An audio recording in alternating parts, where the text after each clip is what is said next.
source sees you and feels only appreciation for that which you are, regardless of the condition that you are living. Because source is so practiced in this knowing of well-being that the condition that you are currently living does not dissuade it from its knowledge of well-being. Unconditional love is staying in the vibration of source regardless of the condition. Conditional love says, I want to feel good. When I see that, I do. When I see that, I don't. So this condition has to change so that I can feel better. Unconditional love says, I am source and I am love regardless of the condition. So that's why man translates that to say God is love, or God loves all. Unconditional love, that's what you're all reaching for. You want to be tuned in, tapped in, turned on to who you are, and living in this world. It's the best of everything. To be in this world where you're mixing it up, getting new ideas, and then coming into alignment with it. The only freedom that you will ever find is the freedom from the bondage of resistance. In other words, what resistance is not allowing yourself to be who you really are. All pain and suffering are about diverging from who you really are. All joy and alignment is about coming into vibrational frequency with who you really are.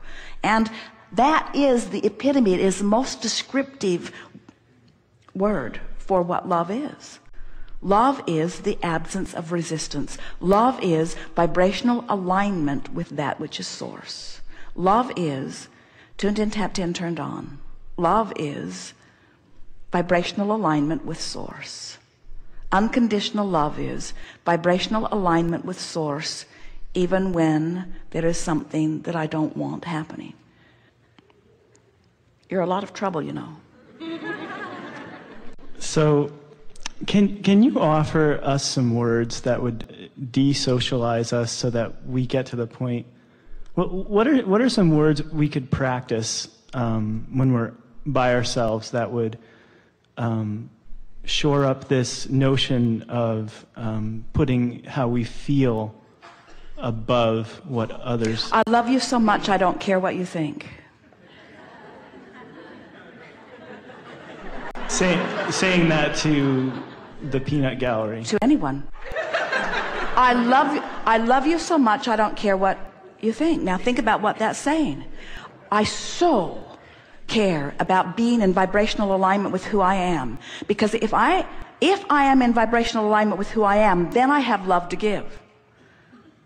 But if I am catering to what you want rather than to my own guidance, then I'm not tuned in, tapped in, turned on, and I have nothing to give. I love you so much, I don't care what you think. Or, I love you so much, I must tune to the source within me. And I cannot tune to the source within me and tune to what you want at the same time. Don't make me choose between alignment with source and what you think you want in this moment. If you will allow me, or whether you do or not, to align with who I am, then I can shine the energy of source upon you and you will thrive. But if you convince me that I should cater to you rather than align with who I am, then I'll be out here on the raw and ragged edge with you, and we'll just fight it out and blame each other for how bad we feel. I love you so much, I don't care what you think. When you get there and can deliver that with a straight face, you'll have it. Those not understanding will say, what do you mean? If you love me, you'd care what I think. Well, it goes like this. I do love you. I love you so much, I don't care what you think. What do you mean? Well, you think I'm wrong, but in order to love you, I must know that I'm source. And I can't know that I'm source and know that I'm wrong at the same time.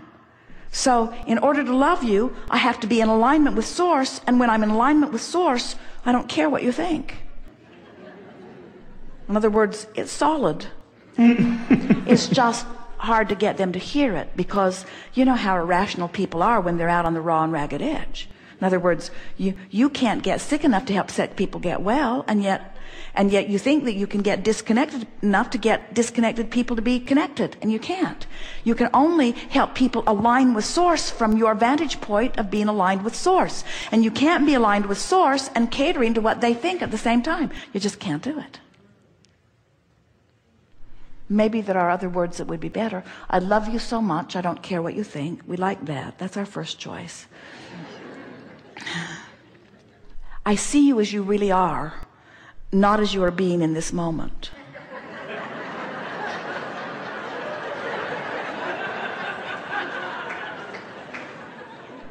I know the power of your being, and I know the reason that you are so upset right now is because you are right now not allowing yourself to be the brilliant, beautiful, tuned in, tapped in, turned on person that I fell in love with to begin with. And if you don't mind, I'm going to go away and I'm going to hold the thought of who I know you really are rather than wallow with you in this disconnected state.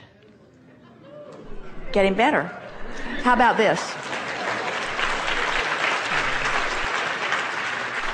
I've seen you in your alignment and I've seen you not in your alignment, and I like you best when you're in your alignment, but when I'm in my alignment, it doesn't matter. That's good too. When I'm tuned in, tapped in, turned on, you can be any way you want to be, because my love for you is unconditional. I am no longer going to hold you responsible for how I feel. Oh! What freedom you give to anyone that you would say that to. I no longer hold you responsible for how I feel. I'm in charge of how I feel. I'm in charge of how I feel. And I so know that I don't even have to ask the same back from you. That was good too. I'm so good at unconditional love that I don't need you to know how to do it. Think about what we're saying here. I'm tuned in, tapped in, turned on. I'm thriving no matter what you do. You're not the boss of me. I am. I have the ability to align with source regardless of the conditions that surround me. I get unconditional love. Good.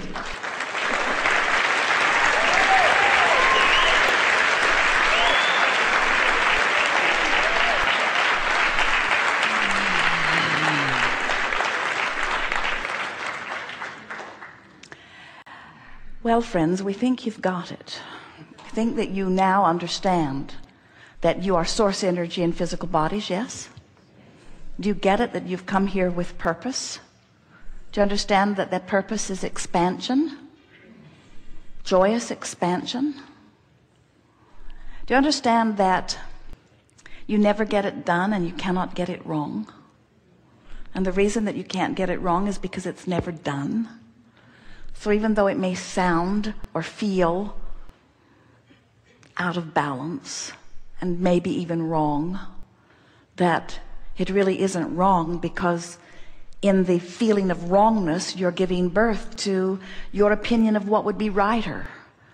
And the source within you so trusts your opinion of what would be better for you that the source within you embraces that idea completely and becomes a vibrational equivalent to it and holds steady there until you find your way there. We've talked about the fun of croaking. You're still not there, are you? We've talked about the deliciousness of releasing resistance through what you call the death experience. And we've talked about releasing resistance through meditation, quieting the mind. We've talked about releasing resistance through appreciation, but you have to be somewhere in the vicinity of appreciation to release resistance. But do you know, with every feeling of relief that you find as you make your way up the emotional scale, with every feeling of relief, there is the releasing of resistance. And so every effort that you make to release a little resistance is really worth the effort, because in time, because of the vastness of the variety of your life, the subjects that are alive and active in your now are enough for you to release all resistance that you've accumulated over a lifetime. Do you know that? You don't have to go back and make peace with some wrongdoing that happened 20 years ago or 30 years ago or yesterday. You don't have to go back and fix all of those things, because whatever is active in your vibration now is bringing you current, real life, active, poignant, meaningful now matches. You're attracting the vibrational evidence that shows you what you're doing. Do you know that what you're living and the way it is playing out is your vibrational indicator? Do you know what's going on in your body is just an indicator of your vibration? Do you know that what's happening in your life in terms of relationship is just a vibrational indicator? Do you know the money in your bank account is a vibrational indicator? Everything that is manifested, the car that you're driving, the house that you're living in, the clothes that you're wearing, the condition of your body, everything about your life is a vibrational indicator.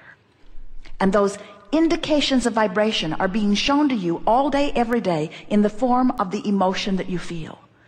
So if you leave here with one decision within you, and it goes like this: I now understand the importance of recognizing how I feel, and I do care about feeling as good as I can feel about that and that and that. So somebody you love tells you a lie, and it hits you hard. And you think, they shouldn't lie to me. They should trust me more. I wish they wouldn't lie. And then you try to wrestle them to the ground, and you try to figure out why they are lying, and you try to figure out where the lies started, and you try to understand the motive of the lying, and all you do is get yourself in a scramble because you can't begin to understand it. You couldn't sort it out if you had 100 lifetimes to do it. But you can recognize that your attention to this subject is causing you discomfort right here and now, and you could choose a better feeling thought. So you find a thought that goes something like, I don't understand where they're coming from, and that gives you a little relief. And then you think of a thought such as, well, I have told a lie before, and that might make you feel better too. And then you think a thought such as, the only time I've ever lied was because I didn't think the person would like what I thought to be the truth. And I wanted them to feel as good as they could feel. So maybe there is some compassion in lying somewhere, and you feel a little better. And then you think, I don't know why I'm making such a big thing about this. And then you think, I can't even remember what the subject at hand was. And then you think, I think I've been making a big deal out of nothing. And then you think, this is a person who I really love. And then you think, it really doesn't matter what they're doing. It really only matters how I feel about them. And then you think, I should not ask them to behave in certain ways in order to love them, because I am one who offers unconditional love. And as you work your way through issue after issue with person after person and subject after subject, before you know it, within 1 or 2 or 3 days, certainly 4 or 5, and absolutely within 30, you will have had enough real life experiences show you the vibrational evidence of what's going on with your vibration that you can clean it all up. Within 30 days, you can have cleaned up enough of your vibration. And by clean it up, all we mean is find a better feeling thought, find a better feeling thought, find a better feeling thought, find a better feeling thought. That do you know that you are 30 days or less from being a vibrational match to the source that is really you?